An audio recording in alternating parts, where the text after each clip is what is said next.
The next thing that I was hoping to talk about today is student debt. And how the Biden administration has completely reneged on their promises that they made on the campaign. Joe Biden said he would cancel at different times. He said $50,000 or $10,000 of student debt for every single borrower. He has not done anything close to that. He has canceled debts for extreme, like minuscule amounts of borrowers compared to the whole country, the extent of the problem. And he's only done so in cases where there was actually fraud going on from the financial institution. So he's not saying on principle, I think we should cancel student debt. He's only canceling it in instances where there was also other illegal activity going on. So it's not even about student debt, but he likes the press of every now and again saying, I canceled a few $1 million of it, you guys. Aren't I so fucking progressive? And while he is engaging in this kind of hypocrisy and refusing to follow through on his promise, the administration is actually appealing court findings of dozens of different borrowers who the court has found. Let me rephrase that. There are dozens of borrowers the courts have agreed with and found that their debt should be erased.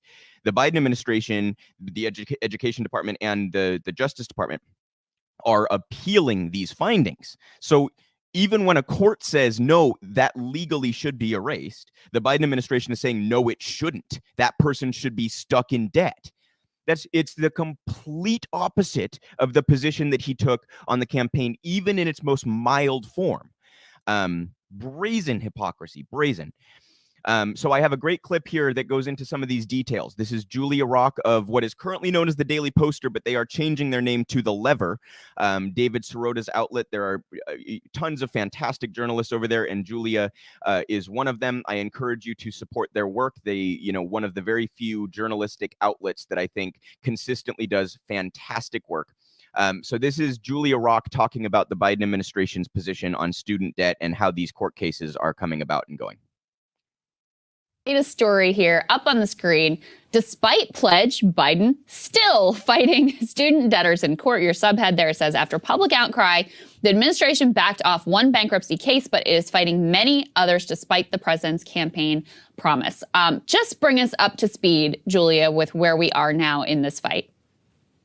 Yeah, absolutely. So I want to clarify one thing. There are about a few dozen cases where folks have tried to have their student debt discharged in bankruptcy court that the Biden administration is fighting. The case that we originally reported on and they backed off of was one where the student debtor had actually won in bankruptcy court, and the Biden administration appealed the victory. So after we reported on that, the Biden administration took out their appeal. That happened again last week when we reported this story. There was another case where a student debtor had won in bankruptcy court to have about $100,000 worth of debt discharged. The Biden administration immediately moved to appeal the case. And after we wrote about it in this story, they dropped the appeal.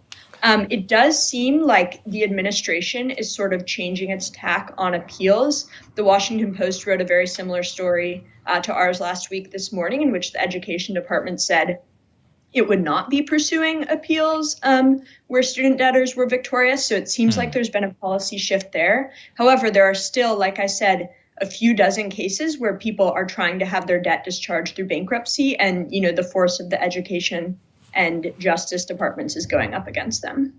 Got it. Yeah. So in terms of these specific cases, I mean, can you just explain again the role of the government in this? Like, why are they even involved? How is this even administration policy?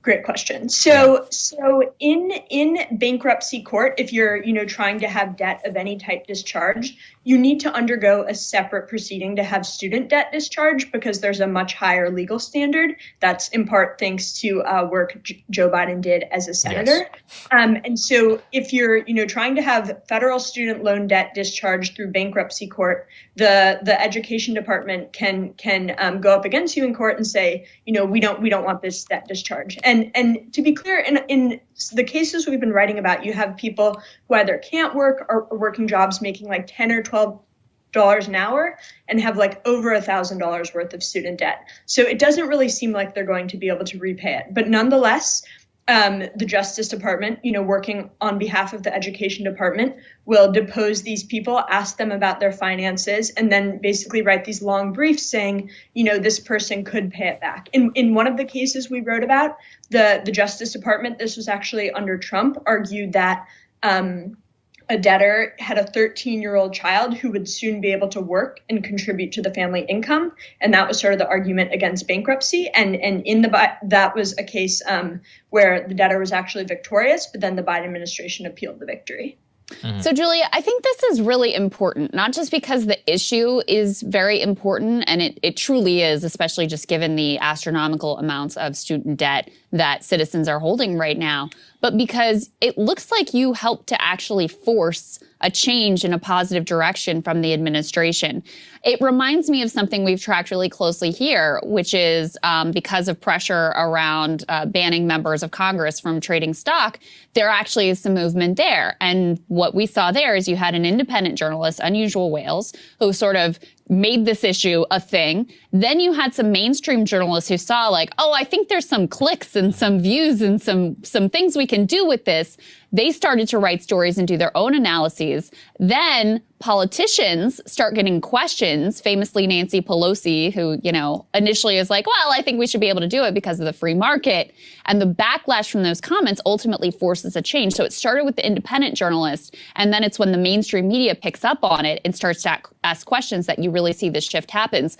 I wonder if you could trace for us, so we can understand how this worked, what the timeline looked like, what were your initial interactions with the administration like, so that we can use this as a kind of a model for hopefully future change. Absolutely. So we published the first story a couple of weeks ago now, writing basically about this case where the debtor had been victorious and then the Biden administration appealed. And we asked the Education Department for comment, and I think they said oh, we'll be able to give you comment 2 days after whatever deadline we had given them. So it didn't seem like it was really on their radar. So we published the story, and, a lot of these groups working on student debt forgiveness, bankruptcy, really ran with it. I think, it is important that they were already pretty organized around this issue. Mm-hmm. So a story was able to actually prompt a reaction. And the administration sort of surprisingly withdrew the appeal. After that, a couple of mainstream reporters or, corporate media reporters, I guess, asked at White House press briefings about the dropped appeals. Biden's press secretary was asked twice about our reporting on these cases. And then, it was picked up by some more mainstream outlets like Business Insider and now the Washington Post. And so I think something about prompting a little bit of a PR crisis, corporate media people sort of paying attention to it, maybe because of how much attention it was getting. I'm not exactly sure why they jumped on it. And then it getting on the radar of the Biden administration, and now, of course, the Education Department will return our calls. So that's sort of how it happened. It's funny how that works, isn't it? Great stuff from Julia and her colleagues over at the Daily Post. There is that this kind of reporting and pressure, it can work, you guys. It's not ever that we're going to get what we want immediately. I want to be clear. I don't want to overstate the extent to which we can have an influence on these institutions or on administrations like Biden's. But you heard her right there. They ended up dropping some of these appeals because this reporting caught some attention. So when they previously would get no responses, no comment from the Education Department about their reporting, once they started to get some attention covering this stuff, you kind of have to respond, right?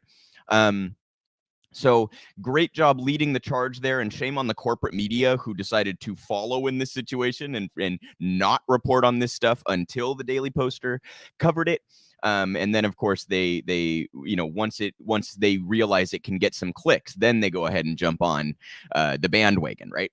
I'm hopeful that this kind of pressure will continue, and that we can maybe get some sort of relief for borrowers who hold crippling debt. It's just absurd. It's morally repulsive that the Biden administration has gone back on this one. And I also want to be really clear, you guys. Joe Biden instrumental in creating this problem. In the mid 2000s, he led the charge to make it more difficult for student borrowers to get rid of those debts through bankruptcy court. He led that charge. He didn't just support it. He led the charge as a Democrat in the Senate. Okay. And then this election cycle decided to take a different position in, on the campaign, which I think was pretty obviously for political and cynical reasons. He wanted to win the presidency, and he recognized that this is an issue that, the public, it's not like there's debate among the public on this issue, you guys. Who the fuck is like, let's not cancel student loan debts? Unless you're a financial institution, there's no reason you would take that position. None. And of course, Biden has a longstanding record of serving those financial institutions. So, great reporting from Julia Rock and her colleagues. And hopefully this can keep their feet to the fire a little bit on this issue. Shame on Biden. We're over a year in, you guys. There's no question he has the authority to cancel this stuff. It's clear as day. The education secretary has the power to do this and has refused. So, yet another area where Biden has reneged on a promise, and it's not even an area where he can attempt to blame Congress. He has the full authority. It would take a fucking signature, and he refuses. Over a year in, you guys. How long does it take to sign a piece of paper?